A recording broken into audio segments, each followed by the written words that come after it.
purpose of this video is public transportation. Here I am in Paris, and I thought, why waste the opportunity? I'll just do that video right here in real time. If you travel a lot for business or even for pleasure, sometimes the only thing that you experience in another country is some big silver bus that picks you up, takes you around from place to place where you're in air-conditioned comfort, and you stay at a hotel that is honestly probably not much different from one of those in your own country. And that's not the purpose of this trip. No. We are going to immerse you into other cultures so that you have an understanding of what it is to rub shoulders with humanity from all over the world in these two fabulous cities. Why would you want to miss that? That's part of the fun. So I'm going to give you some tips on how to use public transportation in both Paris and Amsterdam, and actually they work pretty good just about anywhere in the world. So for the moment, come with me. Let's go to the famous Gare du Nord, one of the 6 major train stations in Paris. There are a few others, and I'll see if I can do this little lesson in real time. When you go inside one of Paris's large train stations, you find a world unto itself that contains everything from big trains to regional trains to metros to access to buses and taxis. There are shops, there are places to eat. They can be layered several stories deep into the heart of the earth, and they can extend for several city blocks in each direction. It really is a fascinating world.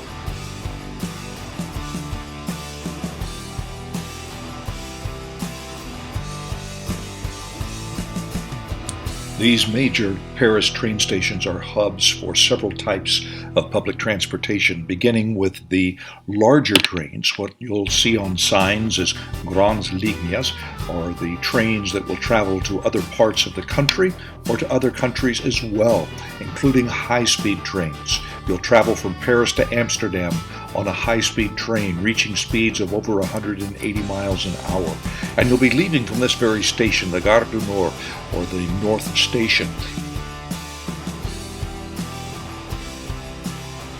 Finding the time and platform of your train's departure is very much like finding the gate for your flight at an airport. The North Station is also where the Eurostar arrives from London, sometimes called the Channel, that goes underneath the English Channel. As you might imagine, these train stations are also connected to taxis and buses that you can connect with on the outside of the station. In another part of the station, you'll find the RER system, or the regional trains, and they're identified by letters, A, B, C, and so on. This is the best way to get from Charles de Gaulle into the city of Paris itself, and from there you can branch out to wherever the metro system takes you. And actually the metro and the RER systems overlap quite a bit. The basic difference between the two is that the RER trains stop less and they go further into the suburbs. But the same ticket that gets you onto the metro gets you onto the RER and gets you onto the buses according to the price of the ticket that you have paid. Okay, big trains and RER trains. Let's move now to the metro. Metros obviously connect to the bigger stations in Paris, but you're rarely more than 200 or 300 yards at most from a metro stop just about anywhere in the historic core of the city of Paris. Let's take a ride to the beautiful little stop Saint-Michel, which is right on the edge of the Latin Quarter. From either an app on my smartphone or from a map on the wall of the station, I learned that that stop is serviced by Metro line number 4. That's the first thing that we need to know. Notice as people are entering into the metro area, some have more long-term cards that they simply lie on top of the electronic detector and beeps and they go through. Others, like you and me, may have a little tiny ticket that we put in the front of the machine and it pops up a couple of feet in front of us. We pull it out and walk right through. We're still looking for line number 4, and our next step is to know in which direction to head. So we have to know what is the end of the line in each direction that takes us toward our stop, and that way we make sure that we're on the right side of the track. And when you're headed down, you can always check the list of stations that are served by that side of the track by looking down the line for your stop. When we travel as a group, I will tell you clearly where our next stop is. When more than 4 or 5 of us are traveling in a group, you have exactly 30 seconds after the door to the tram opens in order for people on the inside to come out and people on the outside to get in. So don't all try to go through the same door. Spread out. Oh, and there's no sticking your hand in the door to make it pop back open. That doesn't work on the Metro. On the inside of the car are maps so that you can keep track of where we are and keep your eye out for the proper stop. You better get off. Starting to feel why I limit us to a single 22-inch rollerboard? Next, we look for the exit. There are usually several. We head out and we are on our way up. Voila, here we are. Beautiful San Michel on the west side of the Latin Quarter, exactly where we wanted to be.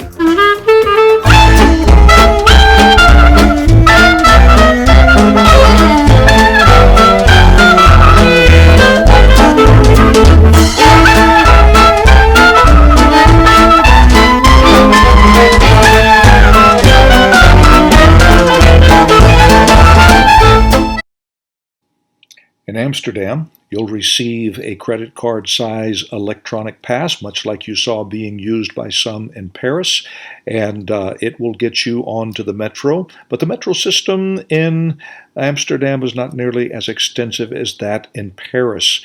In Amsterdam, transportation of choice is the ever-present tram, and you'll see them all over the historic core of the city.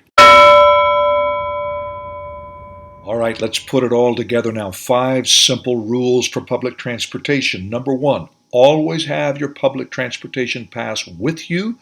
And the best way to do that, put it in the same easily accessible but yet secure spot. That way you always know where it is and you've always got it. Number 2, make sure that that secure same spot is not next to your cell phone, because your cell phone will erase the electronic data on your pass. Very important. Number 3, never hesitate.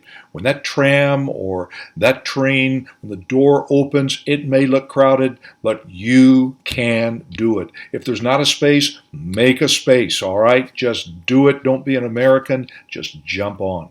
Number 4, what happens if you don't get on for whatever reason?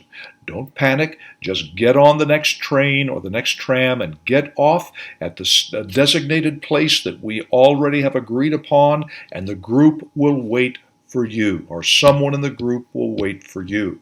And finally, number 5, what happens if I just lose my mind and I don't get off the train or the tram because I'm not paying attention? Okay, well, first of all, pay attention. But should that happen, get off at the next spot and then cross over to the other side of the tracks. However that's done there, you'll figure it out, and then get back on the train or the tram going back in the opposite direction. Get off at the spot where you should have gotten off in the first place, and the group should be waiting there for you. Okay? Simple. You can do it.